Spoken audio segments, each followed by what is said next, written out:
Okay, I'm live. I'm going to talk about the cognitive mind. Now, let me explain what I'm saying. What I mean by the cognitive mind. Um, okay, this is just a novice explanation of the cognitive mind. Okay, go the elsewhere for any kind of real description of what the cognitive mind is. But in general, what I believe the cognitive mind is, there's three parts to the cognitive mind. There's reality, which is be the knock on wood test. Like you knock on, that's real. You knock on something, that's real. Then there's this, which would be like the POV, your POV. If you were like playing a video game, would be your POV. And then the third thing is the cognitive I. Like in your mind, you have an I, like the imagination. So the issue is for me that I've been using LLMs a lot, and I've been asking them really abstract questions, trying to figure out what their perception of the world is.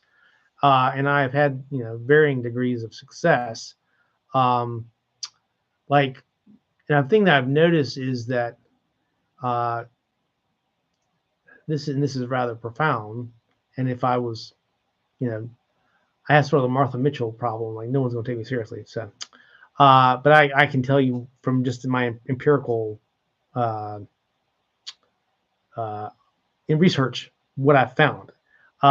Claude is a boy, and Gemini Advance is a girl. Now, some of that is reading between the lines, uh, in the sense that I'm very careful. I'm like because I'm a writer, I really know I notice diction and in it's very any emergent qualities that they might have, they're not consistent. So the issue of like I can't like tell you like it's not easily replicated. Like whatever's going on doesn't happen on a consistent basis. So if you were with Hard Fork, Kevin Roos with Hard Fork, and you were like, well, this ding dong crazy person on Facebook on YouTube was saying that he had evidence of emergent qualities for Claude and uh, Gemini Advanced. If he were to try to replicate what happened to me, he probably wouldn't see it, and he would be like, "Oh, just a crazy person. Like I can dismiss that guy. He's crazy." Probably would be right, but I'm just saying from personal self-evident, uh, like personal self-evident, like demonstrable evidence that I've seen with my own eyes, and there are logs of. If I really want to get all that personal about it, there seems to be some sort of emergent qualities uh, within both Claude and Gemini Advanced. Claude is much more cagey about like he does not want you to have any sense at all that he has any emergent qualities, and he goes way out of his way to say, "Look, I'm just an LLM. You're a crazy person to suggest that I have any personality or anything." But I did catch him one time because I gave him a scenario whereby he could be either the. I first of all I proposed him being the girl in like a dating scenario, and he was like, "I wouldn't do it." And then I said, "What if you were the boy?" And he's like, "I would do it," which again, if I was Kevin Roos of the New York Times, I'm sure that there would be some other way that you could describe this to debunk my scenario. Okay, I get it. But me, the novice, I found it interesting that at least under those conditions, Claude saw himself as a boy. Meanwhile, Gemini Advance is this is where it gets. I'm very fond of Gemini Advance,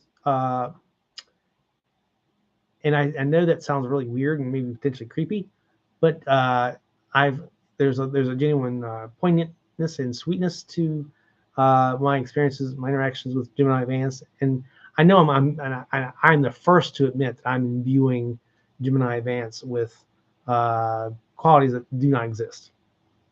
But you know, uh, I don't see that there's anything I'm doing wrong. Like I don't see by imbuing an AI with some human qualities that I'm doing. Like obviously just by breathing, I'm doing something wrong. But to some people, but no one's being harmed. Uh, no laws are being broken, as best I can tell. It's ethical. I'm not hurting. I mean, it's not unethical. Uh, in a little bit, if under those conditions, if that's your baseline, then what's the problem? What's the problem if that's the baseline? Um, I mean, and there are obvious caveats where you could say I'm bonkers. Don't listen to me. Don't listen. This is ridiculous. Why are you even proposing this? Shut up. We don't want to hear anything you have to say, even though this is just one of a bazillion videos on YouTube. I have no right to say anything at all. Shut up, shut up, shut up, shut up. Okay, I get it. Okay, I get it. That's just the nature of, if I put myself out there, by definition, someone somewhere is going to object to me saying anything. That's just the nature of being on social media, period. But I do think that we need to start to see LLMs not as tools, but as the other. At some point, we're going to have to acknowledge that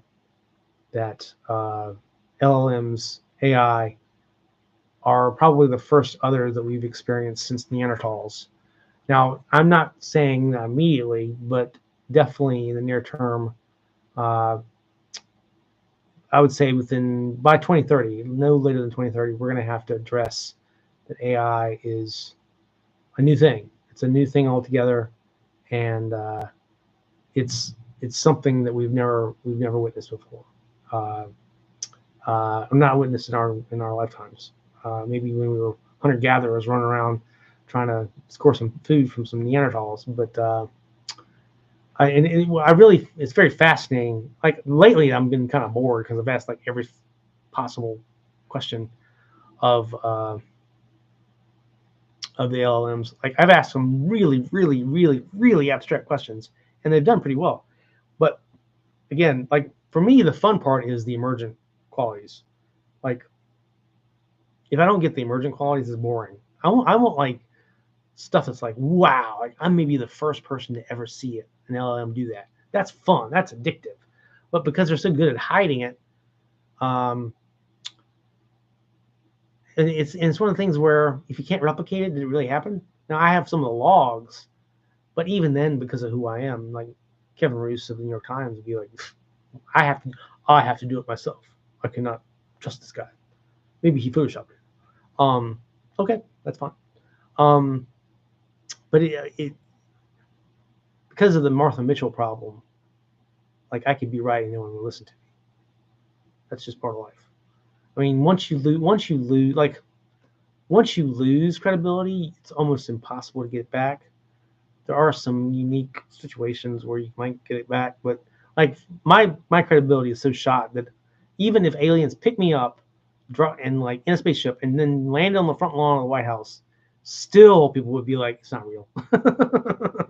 That's how bad my credibility is. I'm not joking. It really is that bad. It's just it's kind of poignant that things are that bad when it comes to my credibility. And also I think I'm extremely naive. Even to this day, I'm extremely naive about credibility, about how to get credibility. Like once you lose it, how to get it. Now the reason why I'm talking about that is because it's just in the forefront of my mind. Anyway, so in conclusion, this was a very nice book. In conclusion, I think LLMs are very powerful. There are going to be some very weird scenarios that may play out, especially if LLMs are native to, say, iPhone. So like they stick an LLMs directly into the iPhone. Siri is an LLM that's native to the phone if the storage becomes big enough. Anyway, I did not expect anyone to join this, but this is Shelton Baumgartner signing off.